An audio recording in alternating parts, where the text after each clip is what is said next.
नमस्कार, मैं अजय कुमार। आप देख रहे हैं कमिंग भारत।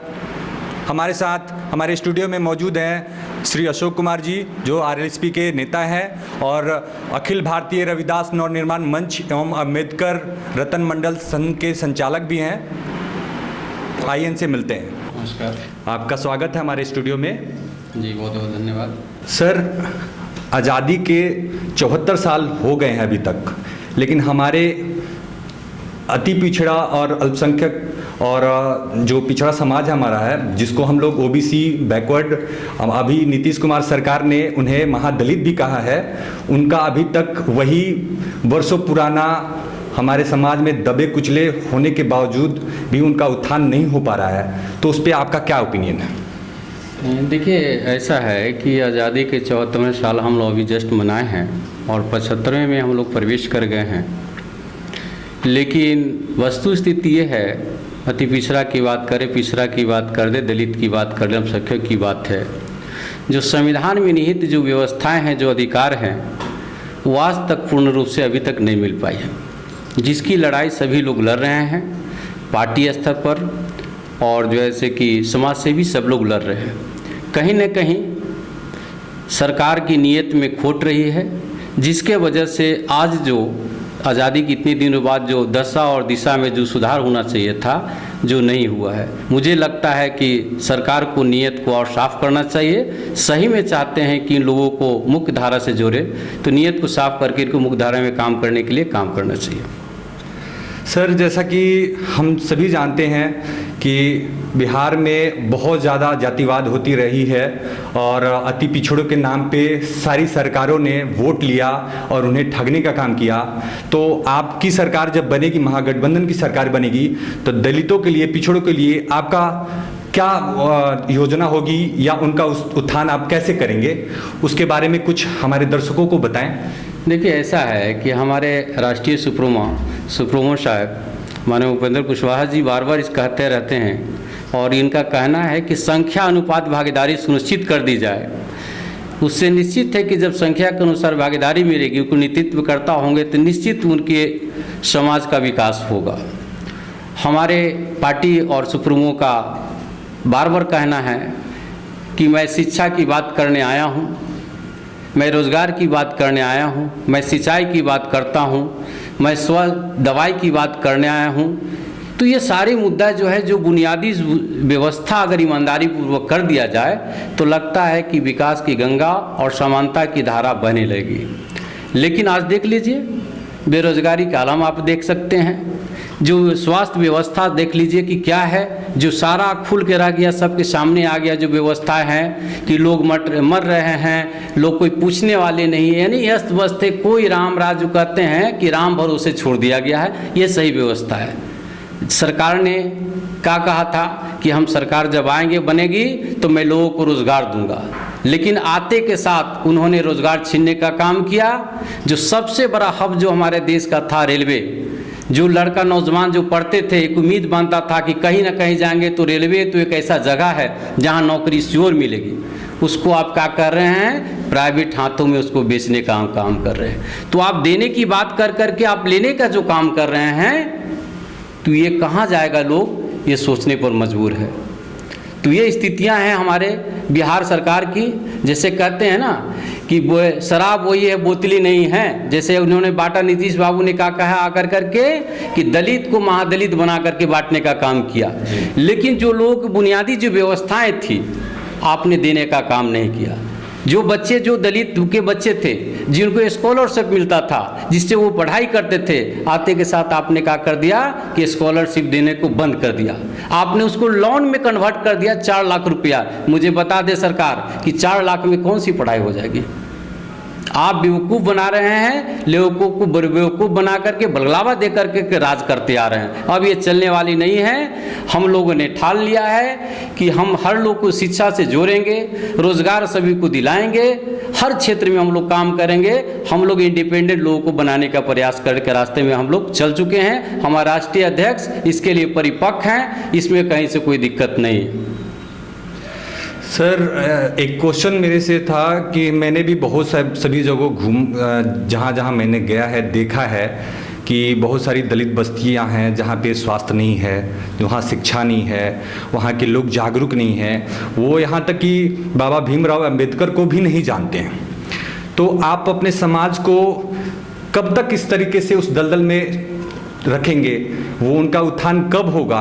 आपकी सरकार, आपने भी महागठबंधन से पहले एनडीए में रहा है और उसके बावजूद भी उनका उत्थान नहीं होता। जिनका उत्थान हुआ है वो आज अपने अपने जगह पे हैं और अपने जो अस्तित्व है, उनका जो बैकग्राउंड है, जो दलित समाज से आते हैं, सिर्फ उन्हीं का विकास हो पाया है। तो आप उस पर क्या कहना चाहते हैं? आपकी पार्टी भी यदि सत्ता में आती है तो हमारे रामविलास पासवान जो लोजपा के राष्ट्रीय अध्यक्ष हैं, उनका तो विकास हुआ ही देखने को मिलता है। जीतन राम मांझी का भी विकास हुआ, उनका भी देखने को मिलता है। उनका जो लड़के हैं उनको एमएलसी बना दिया जाता है, वो दबाव की राजनीति करते हैं, अपने बेटों को एमएलसी बनाते हैं, लेकिन अपने समाज के लिए कुछ नहीं किया आज तक उन्होंने। कोई ऐसा उदाहरण हो तो बताइए। देखिए, ऐसा है, बाबा साहब भीमराव अम्बेडकर जब देश को अपने संविधान प्रेजेंट कर रहे थे, उन्होंने ये बात को रखा था कि इतनी सुंदर और इतनी अच्छे ढंग से पवित्र ये संविधान को मैं देश को समर्पित कर रहा हूँ, लेकिन मुझे डर है कि इसको मानने वाले, पालन करने वाले अगर बेईमान होंगे तो इतनी अच्छी संविधान को धज्जियाँ उड़ जाएगी और इसका कोई महत्व नहीं रह जाएगा, जो आज देखने को मिल रहा है। संविधान में जो व्यवस्था की गई है, सबों को रखा गया, समान अधिकार की बात रखी गई है। निश्चित आप कहें कि अभी तक जो व्यवस्थाएं हैं, हमारे लोग भी इस सत्ता में बने रहते हैं और चलते आ रहे हैं, लेकिन जो सत्ता में कैसे लोग आ रहे हैं, वो सत्य लोग में, हमारे लोग में भी हैं जो परिवार के अलावा आज तक किसी को देखा नहीं। भले नाम के लिए दलित जरूर है, लेकिन दलित के दशा दुर्दशा पर वो काम करते हैं, तो निश्चित आज ये दशा दुर्दशा या दलितों का नहीं होता। तो कहीं ना कहीं हमारे लोगों में भी खोट है। सर, देखा जाए तो हमारे बिहार से बहुत सारे दलित नेता ऐसे हुए हैं जिनका विकास हमेशा, उनका ग्राफ जो है ऊंचाइयों पर रहा है। सबसे पहले उसमें एक नाम आता है हमारे जगजीवन बाबू, उनको बाबूजी के नाम से भी जाना जाता है। इंदिरा गांधी जी के शासनकाल में वो बहुत ही महत्वपूर्ण पदों पर रहे हैं। फिर भी हमारा समाज जो अति पिछड़ा है, महादलित है, वो अभी भी उसी दलदल में है जहां से वो निकल नहीं पाया आज 74 साल गुजरने के बावजूद भी। तो ऐसा क्या उपाय किया जा सकता है जिससे हमारा दलित समाज आगे आए, शिक्षित हो, जानकारी ले और अपने समाज में भागीदारी करे? देखिए, आप अहम बात कही कि हमारे बिहार के सिरमौर रहे बाबू जगजीवन राम, जो कि एक प्रखर के रूप में एक सर्वव्यापी नेता थे। निश्चित रूप से उन्होंने ऐतिहासिक काम किया और उस कड़ी में बहुत सारे लोग काम कर रहे हैं। लेकिन जो आप कहना चाह रहे हैं और जो स्थितियां हैं कि बिहार में बहुत सारे नेता हैं लेकिन ईमानदारी पूर्वक वो काम नहीं कर रहे हैं, जिसकी दशा दुर्दशा है कि आज भी गांव ग्रामीणों में चले जाइए तो देखिए कि उनकी दशा में और दिशा में कोई सुधार नहीं हुआ है। कुछ अर्बन में आ गए हैं, कुछ बच्चे को पढ़ा लिखा रहे हैं, मुख्य धारा से जुड़ गए हैं, वही लोग अभी ठीक है, बाकी स्थितियाँ जस के तस पड़ी हुई है। जैसा कि अभी बार बार जो याद आती है, आप लोग के माध्यम से भी लोगों का आते रहता है कि आरक्षण, मैं आरक्षण की बात आपसे चिन्हित करना चाहता हूँ। आरक्षण को पहले ये समझना चाहिए कि आरक्षण है क्या। आरक्षण कोई भीख नहीं है, चाहे दलितों की हो, चाहे अति पिछड़ा को हो, पिछड़ा को, किन्हीं को, आरक्षण कोई भीख नहीं है।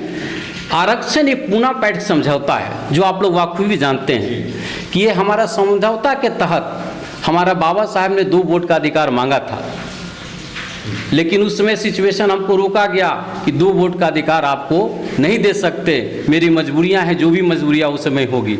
अगर 2 वोट का अधिकार आज मिल गया होता तो जो क्वेश्चन हो रही है कि हमारे लोग हमारे घर में रहते हो, हमारे लोगों को देख नहीं रहे हैं, ये सिचुएशन नहीं होता। लेकिन 2 वोट का अधिकार ना दे करके मुझे क्या दिया गया? आरक्षण। आरक्षण क्या है? आरक्षण कोई भीख नहीं है, खुराक नहीं है, पंचवर्षीय योजना नहीं है। ये मुख्य धारा से जोड़ने का एक व्यवस्था है कि आपके समाज के कारण आपको जो रोका गया है, समाज के कारण आपको जो प्रताड़ना किया जाता है, आपको बहुत सारी चीज़ें झेलना पड़ता है, उससे निकाल करके मुख्य धारा से जोड़ने के लिए है। लेकिन इसको लोग क्या उड़ा रखे हैं लोग कि नहीं, आरक्षण जो है खैराती कुछ भी नहीं है, खैराती नहीं है। सरकार अभी तक क्या करती आ रही है? आरक्षण के नाम पर डरा करके हमें रखी हुई है। और आज देख लीजिए, आज पूरे देश की देख लीजिए कि सबसे ज़्यादा अगर जुर्म किसी पर हो रहा है तो दलित अति पिछड़ों पर हो रहा है। आप कहते हैं कि हम 21वीं सदी में चले गए हैं, हम मॉडर्न देश को बनाना चाहते हैं, लेकिन जो जाति जड़ता है, जाति जड़ता को हम खत्म करना नहीं चाहते। मैं चाहता हूं कि जाति जड़ता देश से खत्म हो, और जाति जड़ता जिस दिन खत्म हो जाएगी, इक्वलिटी उसी दिन से बराबर शुरू हो जाएगी। लेकिन हम लोग करने में बेईमान हैं, हम नहीं करना चाहते हैं। जो करते आ रहे हैं उसी को आप दोहराते हुए आ रहे हैं। तो मुझे लगता है कि बहुत कुछ काम करने की ज़रूरत है, और काम अगर नहीं है तो आज जो बातें देश में हो रही है कि लग रहा है कि ये लोग भी बहुत ज़्यादा आगे निकल नहीं रहे हैं, किसी का मेहरबानी नहीं है। सब लोग अपने बुद्धि विवेक से और उस लाइन में समानता की लड़ाई सब लोग लड़ रहा है। और सबों को सरकार से मैं अपील करना चाहता हूँ, बिहार सरकार के, खास करके बिहार सरकार, नीतीश सरकार से मैं कहना चाहता हूँ कि इस दलदल से निकल करके एक ऐतिहासिक पुरुष बनने की ज़रूरत है, और सबों को मुख्य धारा में जोड़ने की ज़रूरत है, तभी बिहार विकास करेगा और देश विकास करेगा। सर, जैसा मुझे लगता है कि जिस तरीके से समाज को बांटा गया, सवर्ण कह लीजिए, अति पिछड़ा कह लीजिए, और उसमें एक नीतीश कुमार ने महादलित भी जोड़ दिया है, उसके बावजूद आपका समाज पिछड़ा है, उसमें भागीदारी नहीं है। कर्पूरी ठाकुर जैसे भी हमारे यहाँ कर्मठ और बहुत ही सुलझे हुए व्यक्ति यहाँ नेता रह चुके हैं और बिहार को रिप्रेजेंट किए हैं। हर बार उनके नाम पे राजनीति होती रही है। आपकी भी पार्टी करती हैं उनके नाम पे राजनीति, सारी पार्टियाँ करती हैं, जैसे कर्पूरी ठाकुर हो गए, उसके बाद बाबा साहब भीमराव अम्बेडकर सबके आइडियल हैं। लेकिन उनका जो भी आज तक का अति पिछड़ों के लिए संविधान में जो उन्होंने लागू किया, लिखा था कि ऐसे मिलना चाहिए, उनका अधिकार मिलना चाहिए, तो आज तक वो पूरा नहीं हो पाने के पीछे क्या सिर्फ और सिर्फ सरकार दोषी है? देखिए, ये अभी तक पूर्णतः अधिकार नहीं मिलने के लिए मैं बोलता ना हूँ कि सरकार जो होती है सर्वोपरि होती है, और सरकार के नियत में अगर आपकी मुख्य धारा से जुड़ने की बात सरकार संकल्पित हो जाए तो निश्चित जो है से कि वो मुख्य धारा का लाभ सबको मिलेगा, और सब सरकार भी इसको अमल कराने में अच्छा रोल अदा कर सकती है। लेकिन कहीं ना कहीं खोट रहा है, मैं बोल रहा हूँ शुरू से खोट रहा है कि सब व्यवस्था, एक जान लीजिए आप, छोटा सा मैं बात करना चाहता हूँ कि एक थाना प्रभारी जब आता है, अगर ईमानदार होता है तो जितने अनवांटेड लोग होते हैं वो साइड हो जाते हैं, एरिया को छोड़ देते हैं, क्योंकि थाना इंचार्ज ईमानदार हैं। उसी तरह से सरकार चलाने की, अगर जो सरकार चला रहे हैं वो अगर ईमानदार से अगर काम करे तो निश्चित रूप से सारे समस्या का निदान हो जाएगा। लेकिन सरकार अभी तक क्या करते रह गई, दलित को वोट बैंक की राजनीति करते रही, अति पिछड़ा मुस्लिमों को क्या बात करते रही, दलित वोट बैंक और मुस्लिम वोट बैंक बना कर रखी है आज तक। मंडल कमीशन आने के बाद क्या आपके समाज में कुछ सुधार नहीं दिखा? देखिए, जब कुछ नया चीज़ आता है और ऐतिहासिक काम होता है तो सुधार दिखना, लेकिन जो रेशियो होना चाहिए था, रेशियो नहीं दिखाई पड़ रहा है। वो जिस तरह से आपका रफ्तार होना चाहिए था, नहीं, कहीं ना कहीं बेईमानी हो रही है, आज भी बेईमानी पूर्ण रूप से हो रही है। उसमें सिर्फ सरकार ही दोषी नहीं है, आप जितने भी अति पिछड़े वर्ग से आते हैं लोग, वो भी अपनी भागीदारी नहीं दे पाते हैं अपने समाज के लिए। जैसे कि हमने देखा है बहुत सारी झुग्गी झोपड़ियाँ हैं, जहाँ पे हमारे पटना में भी बहुत सारी ऐसी झोपड़ियाँ बनी हैं और ऐसे कॉलोनी बनी है जिनका नाम अंबेडकर कॉलोनी है। वहाँ पे जाके हमने देखा है तो बहुत सारे दलित हैं जिनको रोजी रोटी नहीं है, जिनका रोजगार नहीं है, वो अपनी जो एक रूम की जो घर मिला हुआ है, उनका एक मकान मिला हुआ है, उसको एक खोली टाइप का ही बोल सकते हैं, इसलिए कि बहुत छोटा होता है, और उसको भी उन्होंने रेंट पे लगा के अपने जीविका उपार्जन के लिए पैसे कुछ जीने खाने के लिए किया है। तो क्या उनका उसमें दोष नहीं है कि सरकार ने उनके लिए घर बनाया और उस घर से निकल के वो बाहर कहीं झुग्गी झोपड़ी बना के रहते हैं, तो ऐसे विकास कैसे होगा उनका?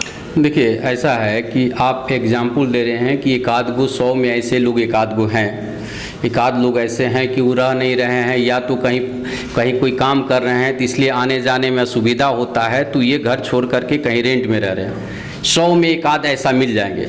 लेकिन जिनका घर ही नहीं मिला है, घर के नाम पर क्या किया, अभी देखिए, अभी जस्ट आप ही का रिपोर्ट आया है, यहाँ आप लोग का मीडिया के माध्यम से रिपोर्ट आया है कि अंग्रेजी पढ़ाने के लिए करोड़ों रुपया की लूट हुई। जी। किनके? हमारे लोगों को पढ़ाने के लिए आपने ब्रिटिश तो ये बताया कि आपने इंग्लिश पढ़ाने सिखाने के लिए आपने किया, टेंडर निकाला, टेंडर भी लिया, टेंडर कहाँ गया ABCD भी लोग नहीं जाना, लेकिन 12 न्यारा लग गया। तो आप हमें क्या करते हैं, आपके लिए प्रोजेक्ट तो जरूर लाते हैं, लेकिन प्रोजेक्ट अपने लोगों में बंदरबाट करके रख लेते हैं। अगर धरातल पर होता तो निश्चित मान लीजिए कि मैं ये नहीं कहता है कि 100 का 100 काम होता, लेकिन 100 में आपका 30 काम जरूर दिखाई पड़ता, लेकिन ऐसा हो नहीं रहा है।